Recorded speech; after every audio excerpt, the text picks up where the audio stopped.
Hi అండి, మరొక వీడియోతో నేనైతే మీ ముందుకు వచ్చేసాను. ఈ వీడియోలో అయితే ఒక చిన్న ఇన్ఫర్మేషన్ మీకు ప్రొవైడ్ చేస్తాను. నచ్చితే లాస్ట్ వరకు చూసేయండి.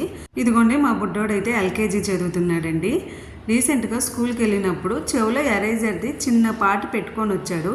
మనం పెట్టుకున్నప్పుడైనా ఇంటికి వచ్చాక మాకు చెప్పాలి కదా, చెప్పలేదు. నెక్స్ట్ డే స్కూల్కి రెడీ అయ్యేటప్పుడు స్నానం చేపించి ఒళ్ళు తుడుస్తూ ఇయర్స్ చెక్ చేసినప్పుడు ఇయర్లో ఇదిగోండి ఎరేజర్ ఈ చిన్న పార్ట్ ఉంది చూసావు, ఇంత సైజ్ అయితే పెట్టుకున్నాడు. చెవులు ఏంటిది అని నేను చెక్ చేస్తుంటే అప్పుడు చెప్పాడు, నిన్న స్కూల్లో ఆఫ్టర్నూన్ ఎరేజర్ చిన్న పీస్ పెట్టుకున్నానమ్మా అనేసి.